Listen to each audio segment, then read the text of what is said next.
in and out of the Beltway. From large cities to small towns to the rural heartland. From sea to shining sea. This is Wehman, Brunson, and Vernuccio. Inside the News. Welcome back to another week of Inside the News. So glad that you are with us on all across the nation, on our affiliates, and then YouTube and also on AUN TV. If you're watching us on TV, on the top left, you see Frank Vernuccio. And in the bottom middle, you see Ben Brunson. I'm on the top right. How you doing today, Ben?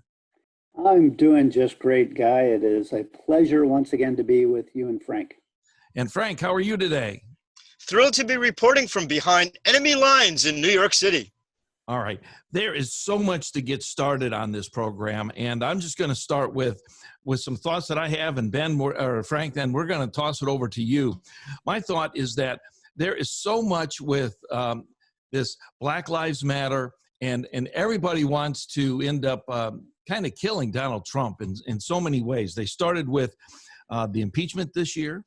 They started 3 years ago with the Russian hoax.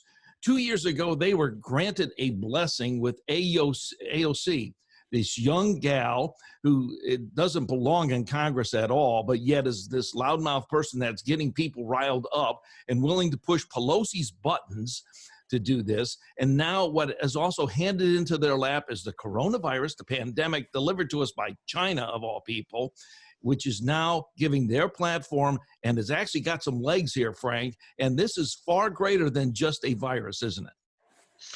Well, it is. And off air, we were discussing how if you take a combination of the left, the Democratic Party seems to be doing everything possible to create hysteria concerning the coronavirus, to knock down the economy, combined with its condoning of violence in the streets. And you have a picture of a party that knows no bounds in its goal to regain power at the White House. It will do any deed, it will cross any line, ignore any kind of ethical standard in their bid to gain power. You know something, Frank? Ben, Frank has teed this up so wonderfully, and I know that you have some, we're going to get deeper into this because we go inside the news each and every week. But Ben, some of your initial thoughts before we get deeper. Well, it's interesting that the most significant political movement in the country right now, the Black Lives Matter movement, which is certainly controlling the narrative across a very broad front in this country and is dictating apparently where the Democratic Party is going. But you also see corporate America throwing an obscene amount of money at the BLM movement. You never hear anything about the leaders of the BLM movement. Mm-hmm. There are 3 Black women who are the leaders of the leadership of the Black Lives Matter movement. And we just concentrate on one, but they're all similar. They all have similar views. But one woman who's if there is one single leader and founder of the movement, it's Patrice Kahn-Kohlers. I'm probably mispronouncing her name, but she is a committed Marxist. She has stated so. I'm not making that up. Those are her words. That's how she describes herself. She did an extensive interview in 2015 talking about being a Marxist, being a trained Marxist, saying that we are all trained Marxists, referring to her and her 2 co-founders of the Black Lives Matter movement. And more recently, she released a book in 2018 that talks extensively about her Marxist background and her Marxist commitment. And if you read the manifesto on the Black Lives Matter website, which apparently corporate leadership has not done in this country, it reads like a Marxist manifesto. It talks about ending the nuclear family. And the concepts are all of the Marxist utopian concepts that you heard in the Soviet Union 100 years ago or in Maoist China, how the state is going to raise, it takes a village to raise children, i.e. the state will raise your children. We don't want families. We want what existed in the Soviet Union in the 30s and 40s. The state will raise children, and those children will be obedient and allegiant to the state. They will fight and die for the state. The family doesn't matter. That is what you find in every communist revolution, whether it's Cuba or the Soviet Union or Maoist China or Cambodia. And they're on board with that. Interestingly, they cite the deaths of Trayvon Martin and the gentleman in Ferguson, Mike Brown, as their motivation for Black Lives Matter. And we know for a fact through evidence that Mike Brown was attacking a police officer who was fighting for his life. We know that from numbers of Black witnesses and the Eric Holder investigation into the matter. In the case of Trayvon Martin, we know from the trial, which was broadcast live on TV and which I watched the entirety of, that George Zimmerman killed Trayvon Martin in self-defense. It was a question literally of which one was going to die. And if Zimmerman hadn't had a gun on him, he would have been killed by Trayvon Martin. We have that from the eyewitness testimony as well. So, yet inspired the BLM movement. You know, as I said in our pre-production notes there, rather than Black Lives Matter, I think sometimes they want to go Black Lives first, or maybe even I think it should be Black Lives Equal. In other words, we're all equal in this country, equal justice under the law. All men are created equal. That's in our original founding documents, Frank. And they want to ignore that, and they want to put a hierarchy that they're at the top of this hierarchy, Frank. Well, Guy, it's not Black Lives Matter or White Lives Matter or Police Lives Matter. Under a socialist system, no lives matter. Ooh. It's only the power of the state that counts for anything whatsoever. And as Ben pointed out quite well, the goal of Black Lives Matter, you read their manifesto, you read what they're all about, it has nothing really to do with Black lives or Black people or civil rights. It has everything to do with establishing a Marxist society. That's what they're all about. It is pretending to be a movement for Blacks. It is not whatsoever. The corporate ignorance of everyone from organized baseball to just about every major corporation under the sun that has kowtowed to Black Lives Matter demonstrates the power of the media to take an issue which has absolutely no legs whatsoever and to drive it into something which pushes the national agenda, particularly at a point in time when it's not the welfare of Black communities that counts, where it's not the health and well-being of the American people as a whole that counts. All that matters to the left in the Democratic Party right now is getting rid of Donald Trump. If they can do that and have to have the United States of America as collateral damage, they just don't seem to care. And frankly, there hasn't been enough discussion about that very point. What the Democratic Party has been doing, what the left has been doing, is absolutely unprecedented in the United States. This is Wehman, Brunson, and Vernuccio inside the news. Very well stated there, Frank. And it reminds me of the phrase, be careful what you wish for. Yes, they want Donald Trump out at all costs, and they've actually sided, the Democrats and Pelosi and all, with the Marxist side of things. But yet that gets a foothold even deeper into Washington. It's going to be even more dangerous, which leads me to the next point. We're going to be talking about schools in the next segment here.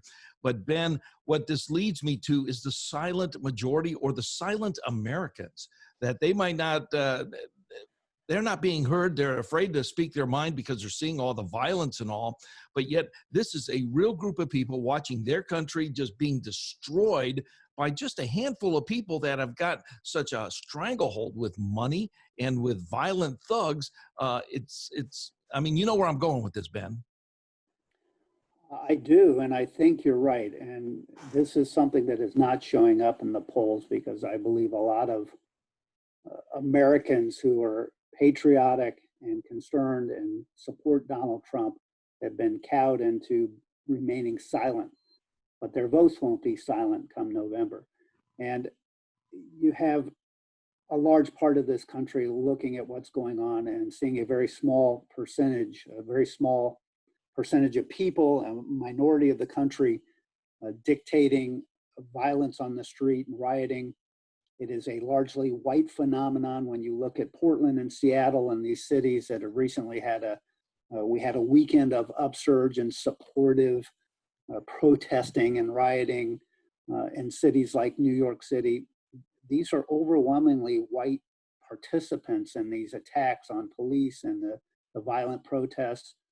It strikes me also that it's a very affluent crowd that you see in the streets of Portland and Seattle. I've been looking at individual photos of Antifa protesters geared up and they're wearing very expensive stuff. I see Team Wendy helmets and all sorts of things that cost a lot of money to buy and wear nice gloves and clothes. You know, I wish I could dress that nice, but I don't have a trust fund like a lot of these kids apparently have. So it is a really interesting phenomenon. It has become a left-wing phenomenon, and it is being driven by a very small percentage of pseudo-socialists and people. A lot of these kids have no idea what socialism really means. They have some fantasy version of it in their mind, but they have no knowledge of history, no real education around what socialism means, because frankly, if you have any education at all, any knowledge of the application of socialism around the world and over the last 100 years, you would fight to end it instead of supporting it. So there's just a ton of ignorance around this, but I think, to your point, Guy, there is a large segment of this country that is ready to go to the polls and express their opinion against all of this insanity and chaos.